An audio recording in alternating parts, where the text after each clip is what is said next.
కొన్ని చెట్లల్లో కొన్ని భాగాలకి ప్రత్యేకమైనటువంటి ఇంపార్టెన్స్ ఉంటుంది. మిగతా భాగాలకి అంతగా ఇంపార్టెన్స్ ఉండదు. అయితే ఆ మిగతా భాగాలలో కూడా అనన్య సామాన్యమైన ఔషధ శక్తులు ఉంటాయి. దీనికి ఉదాహరణ ఏమిటంటే జామ. జామ అంటంతోనే ఎవరికైనా జామ పండు అలాగే జామకాయ గుర్తుకొస్తుంది. దాని తాలూకు ప్రాధాన్యత తెలుస్తూ ఉంటుంది. అయితే జామ ఆకులో కూడా ఒకటి కాదు రెండు కాదు అద్భుతమైనటువంటి ఔషధ గుణాలు ఉన్నాయి. ఇది సాక్ష్యాధారాలతో సహా పరిశోధనలో రుజువైంది కూడా. అంటే ఇలాంటి ఈ జామ ఆకును ఉపయోగించి షుగర్ దగ్గర నుంచి అనేక సమస్యల్ని కంట్రోల్లో పెట్టుకోవచ్చు. ఎంతో ఆసక్తికరమైన ఈ విషయాల్ని ఈ వీడియోలో మనం వివరంగా తెలుసుకుందాం.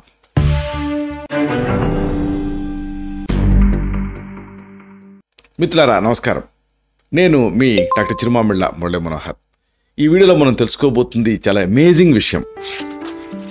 జామ ఆకు. ఈ ఒక్క ఆకుతోటి అనేక సమస్యలకి మనం చెక్ పెట్టచ్చు. అంటే షుగర్ దగ్గర నుంచి కడుపులో అల్సర్స్ వరకు అనేక సమస్యలు ఒకటి కాదు రెండు కాదు. వరుసగా ఈ పద్ధతుల్ని ఈ వీడియోలో తెలుసుకుందాం.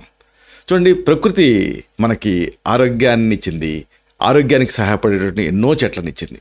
మన చుట్టూ ఉండేటటువంటి ఎన్నో చెట్లు, పండ్లు, పువ్వులు, ఆకులు, వీటి రూపంలో ఈ ప్రకృతి మనకి ఆరోగ్యాన్ని అందిస్తూనే ఉంటుంది. ఇలాంటి ఒక చెట్టు ఆకు గురించి అలాగే ఈ చెట్టు గురించి ఇప్పుడు మనం మాట్లాడుకోబోతున్నాం. ఇదే జామ ఆకు. చాలామంది ఇళ్లలో ఇంటి ముందు కానీ కాలనీల్లో కానీ ఈ జామ చెట్టు కనిపిస్తూనే ఉంటుంది. జామకాయలు ఎంతటి ఆరోగ్యాన్ని ఇస్తాయో ఈ జామ తాలూకు ఆకులు కూడా అంతే అద్భుతమైనటువంటి ఆరోగ్య ప్రయోజనాన్ని ఇస్తాయి.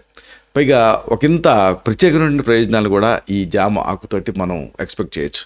వరుసగా వీటిని తెలుసుకుందాం. చాలామంది మలబద్ధకం సమస్యతోటి బాధపడుతూ ఉంటారు. ఈ మలబద్ధకంతో బాధపడే వాళ్ళకి జామ ఆకుల కషాయం చాలా మేలు చేస్తుంది. రెగ్యులర్గా దీన్ని తీసుకుంటూ ఉంటే విరేచనం సాఫీగా అవుతుంది. అయితే జామ ఆకుల నుంచి కషాయం ఎలా తయారు చేయాలి? మామూలుగా మనం టీని ఎలా తయారు చేస్తామో అంతే. దీన్ని కషాయ ప్రక్రియ అంటారు. అంటే ఒక గుప్పెడు జామ ఆకులు తీసుకోండి. అంటే 10 నుంచి 15 జామ ఆకులు. దీన్ని కొద్దిగా తుంచండి. తుంచి ఒక పెద్ద గ్లాసు నీళ్ళకి వేసి 1/4 మిగిలేలాగా మరిగించండి. ఇలా మరిగిన తర్వాత దాన్ని దించుకొని వడపోసుకొని ఉదయం ఒకసారి మళ్ళీ సాయంత్రం కూడా దాన్ని డివైడ్ చేసి కాస్త వేడి చేసి ఉదయం సాయంత్రం ఏ రోజుకి ఆ రోజు ఫ్రెష్గా ఈ కషాయం తయారు చేసుకొని తాగుతూ ఉండాలి. దీంతో ఇక మలబద్ధకం సమస్య మిమ్మల్ని ఇబ్బంది పెట్టకుండా ఉంటుంది. ఇంకొకటి ఏమిటంటే జ్వరాన్ని కూడా సురక్షితంగా ఈ జామతోటి తగ్గించుకోవచ్చు. ఇది ఇంకా అమేజింగ్ విషయం. జ్వరంతో బాధపడుతున్నప్పుడు కూడా జామ ఆకులు మీకు ఉపయోగపడతాయి. జామ ఆకులను నీళ్ళకి వేసి మరిగించి దాన్ని కషాయంలాగా తీసుకుంటే మంచి ఫలితం ఉంటుంది.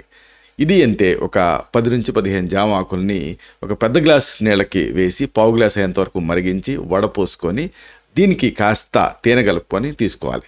దీంతో ఈ జ్వరం దిగుతుంది. జ్వరం బాగా తీవ్రంగా ఉంటే కాస్త మిరియాల పొడి కూడా ఒక పావు టీ స్పూన్ వేయాలి. అప్పుడు ఏం జరుగుతుంది? బాగా చెమట పడుతుంది. చెమట పడితే ఏం జరుగుతుంది? ఆ చెమట ఆవిరవుతూ శరీరాన్ని చల్లబరుస్తుంది. అంటే జ్వరం సిమ్టమాటిక్గా దిగుతుంది. అవసరమైతే దీన్ని రోజుకి 3 సార్లు కూడా తీసుకోవచ్చు. ఇక చాలామందిని ఈ కడుపులో పుండ్లు ఇబ్బంది పెడుతూ ఉంటాయి. పెప్టిక్ అల్సర్ అంటే గ్యాస్ట్రిక్ అల్సర్ కానీ డ్యూడినల్ అల్సర్ కానీ ఇలాంటి అల్సర్స్ తయారైనప్పుడు ఇది ఉపయోగపడుతుంది. ఈ అల్సర్ అనేది ఎసిడిటీని అశ్రద్ధ చేయటం వల్ల వస్తుంది. యాసిడ్ అక్కడ తయారయ్యి అది అక్కడ లోపల మ్యూకస్ మెంబ్రెన్స్ని తినేయటం మొదలు పెడుతుంది. అక్కడ నుంచి పుండు పడుతుంది. దీర్ఘకాలంగా ఏళ్ల తరబడి ఈ సమస్యతోటి చాలామంది బాధపడుతూ ఉంటారు. ఇలాంటి వాళ్ళకి జామ ఆకు రసం చాలా బాగా ఉపయోగపడుతుంది. దీన్ని ఎలా తయారు చేసుకోవాలి? 10 నుంచి 15 అవసరమైతే 20 జామ ఆకుల్ని నీళ్ళలో బాగా నానబెట్టండి. ఇప్పుడు ఉదయం ఈ నీళ్ళని బాగా మరిగించి వడపోసుకొని దీన్ని పరిగడుపుని తాగాలి. ఇలాగే రెగ్యులర్గా తీసుకుంటూ ఉంటే దీంట్లో ఉండేటటువంటి టానిక్ యాసిడ్స్ ఇలాంటి వాటి వల్ల అది కౌంటర్ ఇరిటెంట్ కింద పనిచేస్తుంది. ఆ అల్సర్స్ ఇలాంటి వాటిని మాన్పుతుంది. దీన్ని రెగ్యులర్గా తీసుకుంటూ ఉంటూ అలాగే తేలిగ్గా జీర్ణమయ్యేటువంటి ఆహారం తీసుకుంటూ ఉంటే గ్యాస్ట్రిక్ అల్సర్ సమస్య నుంచి బయటపడవచ్చు. ఎందుకంటే దీనికి స్టిప్టిక్ యాక్షన్ ఉంటుంది. లోపల బ్లీడింగ్ టెండెన్సీస్ ఏమన్నా ఉంటే అలాంటి వాటిని ఈ జామ ఆకులో ఉండేటువంటి ఆ పర్టికులర్ తత్వాలు కంట్రోల్ చేయడానికి సహాయపడతాయి. ఇక ఎంతోమంది అజీర్ణంతో ఇబ్బంది పడుతూ ఉంటారు. ఇండైజెషన్ ఈ సమస్యను అశ్రద్ధ చేస్తే దీన్ని అనుసరించి అనేక సమస్యలు వస్తాయి. కాబట్టి దీన్ని తగ్గించుకోవటానికి జామ మీకు ఉపయోగపడుతుంది. అజీర్తి సమస్యలు మీకు ఇబ్బంది పెడుతున్నప్పుడు జామ ఆకు మీకు సహాయపడుతుంది. ఎందుకంటే దీంట్లో ఫైబర్ ఉంటుంది. అలాగే దీంట్లో యాంటీబ్యాక్టీరియల్ లక్షణాలు కూడా ఉంటాయి. ఇది జీర్ణ సంబంధ సమస్యల్ని నివారించడానికి సహాయపడతాయి. ఎందుకంటే హెచ్ పైలోరీ ఇలాంటి సమస్యల వల్ల ఇండైజెషన్, అల్సర్ ఇలాంటివి తయారవుతూ ఉంటాయి. ఇలాంటప్పుడు అజీర్ణ సంబంధ సమస్యలని మీరు తగ్గించుకోవాలంటే జామ ఆకులను తీసుకొని ఒక పెద్ద గ్లాస్ నీళ్ళకి వేసి పావు గ్లాస్ అయ్యేంతవరకు మరిగించి స్ట్రాంగ్ డికాక్షన్లా తయారు చేసుకొని సిప్స్ లాగా దీన్ని తాగుతూ ఉండాలి. ఇలా రెగ్యులర్గా చేస్తూ ఉంటే మంచి ఫలితం ఉంటుంది. ఇండైజెషన్ సమస్య నుంచి మీరు బయటపడతారు. ఇదంతా ఒక ఎత్తు అయితే రోగనిరోధక శక్తిని పెంచుకోవడానికి జామ మీకు అద్భుతంగా ఉపయోగపడుతుంది. ఎందుకంటే జామ కాయలో అలాగే జామ ఆకుల్లో కూడా విటమిన్ సి అనేది ఉంటుంది. అంటే జామ కాయలో ఎంత ఉంటుందో ఆకులో కూడా విటమిన్ సి అలాగే ఉంటుంది. అలాగే ఇంకా దీనికి ప్రత్యేకమైన తత్వాలు కూడా ఉంటాయి. దీన్ని రెగ్యులర్గా తీసుకోవడం వల్ల ఇమ్యూనిటీ అంటే రోగనిరోధక శక్తి పెరుగుతుంది. 10 జామ ఆకులను నీళ్ళకి వేసి మరిగించి కషాయం తయారు చేసుకొని వడపోసుకొని తీసుకోవటం అనేది ఒక మంచి పద్ధతి. లేదా మెత్తగా నూరి పేస్ట్ లాగా తయారు చేసుకొని దీనికి కాస్త తేనె అలాగే కొంచెం నిమ్మరసం కలుపుకొని చప్పరిచి మింగటం కూడా మరొక పద్ధతి. ఇక చర్మం ఆరోగ్యం, జుట్టు ఆరోగ్యాని కోసం కూడా ఈ జామ మీకు ఉపయోగపడుతుంది. విటమిన్ సితో పాటు యాంటాక్సిడెంట్ కూడా పుష్కలంగా ఉంటాయి. ఇవి శరీరానికి అందటం వల్ల చర్మం కాంతివంతంగా మెరుస్తుంది. అలాగే జుట్టు కూడా బలంగా తయారవుతుంది. జామాకుల కషాయాన్ని తయారు చేసుకోండి. అంటే ఎట్లా ఇంతకు ముందు చెప్పినట్టుగానే ఒక 2 గుప్పెళ్ళు తీసుకొని ఒక పెద్ద గ్లాస్ నీళ్ళకి వేసి హాఫ్ గ్లాస్ అయ్యేంతవరకు మరిగించండి. దీన్ని మరీ ఓవర్గా మరిగించాల్సిన అవసరం లేదు. తర్వాత దీన్ని చర్మానికి, జుట్టుకి నేరుగా అప్లై చేసి ఆ తర్వాత మళ్ళీ వాష్ చేసుకోవచ్చు. దీంతో మంచి ఫలితం ఉంటుంది. ఇక అసలైన విషయం ఏంటంటే డయాబెటీస్ కంట్రోల్కి, షుగర్ నియంత్రణకి ఈ జామ ఆకు మీకు ఉపయోగపడుతుంది. షుగర్ లెవెల్స్ తగ్గించడానికి దీన్ని జామ ఆకు చాలా ఎక్సలెంట్గా పనిచేస్తుందని సాక్ష్యాధారాలతో సహా రుజువైంది. శరీరంలో ఏర్పడినటువంటి ఒకవేళ ఇన్సులిన్ రెసిస్టెన్స్ ఏమన్నా ఉంటే దాని సెన్సిటివిటీని పెంచడానికి, గ్లూకోజ్ శోషణని పెంచడానికి ఇది సహాయపడుతుందని ఈ మధ్య కాలంలో అధ్యయనంలో జరిగినటువంటి అనేక ఇన్వెస్టిగేషన్స్లో తేలింది. ఇది చక్కెర స్థాయిని పెరగకుండా కూడా చూస్తుంది. ఇది ఎలుకల్లో వీటిలో అనేక పరిశోధనలు చేశారు. అలాగే సైన్స్ డైరెక్ట్ అనేటువంటి జర్నల్లో కూడా ఈ విషయాలన్నీ కూడా పబ్లిష్ చేశారు. 10 జామ ఆకుల్ని నీళ్ళకి వేసి మరిగించి వడపోసుకొని ఉదయం ఎంటీ స్టమక్ మీద దీన్ని తీసుకుంటూ ఉండాలి. దీంతో షుగర్ బాగా కంట్రోల్లో ఉంటుంది. ఇక ఇవన్నీ ఒక ఎత్తు అయితే గుండె ఆరోగ్యానికి ఇది సహాయపడుతుంది.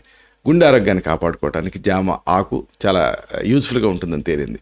శరీరంలో చెడు కొలెస్ట్రాల్ ఉంటుంది కదా, దాని స్థాయిని తగ్గించడానికి సహాయపడుతుంది. 10 జామ ఆకుల్ని నీళ్ళల్లో వేసి మరిగించి వడపోసుకొని రోజుకి ఒకసారి దీన్ని తీసుకుంటూ ఉండాలి. దీంతో పాటుగా కొన్ని జాగ్రత్తలు కూడా మీరు తీసుకోవటం అనేది అవసరం. మెయిన్గా దీనికి సంబంధించి కొన్ని సలహాలు ఉన్నాయి. జామ ఆకుల్ని ఉపయోగించే ముందు శుభ్రంగా కడగాలి. అలాగే కషాయం లేదా దీని నుంచి స్వరసం తయారు చేసేటప్పుడు తాజా ఆకుల్ని మాత్రమే ఉపయోగించాలి.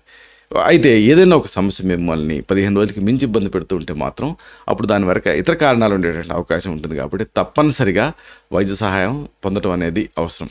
ఇలాంటి మరిన్ని ఇన్ఫర్మేటివ్ వీడియోస్ కోసం ఈ ఛానల్ సబ్స్క్రైబ్ చేసుకోండి. అలాగే ఈ వీడియోలు అప్లోడ్ అవడంతోనే ఆ విషయం మీకు తెలియాలనుకుంటే బెల్ బటన్ క్లిక్ చేయండి. అప్పుడు మీకు ఒక నోటిఫికేషన్ వస్తుంది. ఆ నోటిఫికేషన్ మీరు క్లిక్ చేస్తే ఆ వీడియోని మిస్ కాకుండా చూడగలుగుతారు. అలాగే ఈ వీడియో మీకు నచ్చితే, మీకు ఉపయోగపడుతుందని మీకు అనిపిస్తే లైక్ బటన్ క్లిక్ చేయండి. అప్పుడు ఇది మరింత ఎక్కువ మందికి రికమెండ్ అవుతుంది.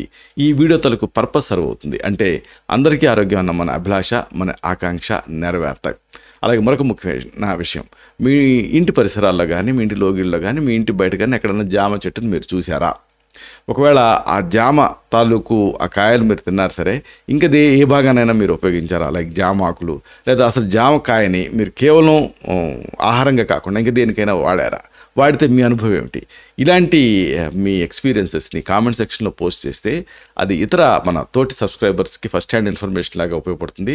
దీనివల్ల ఒక హెల్దీ కమ్యూనిటీ అనేది బిల్డప్ అవుతుంది. బయాస్ లేకుండా ఫస్ట్ హ్యాండ్ ఇన్ఫర్మేషన్ లాగా ఇది యూస్ఫుల్గా ఉంటుంది. శతం జీవ శరదో వర్ధమానః, శతం హేమంతాన్ శతం వసంతాన్. 100 శరత్తులు, 100 హేమంతాలు, 100 వసంతాలు వర్ధిల్లుతూ జీవించండి. Stay healthy, stay happy, be positive, keep smiling. Love you all. శుభం.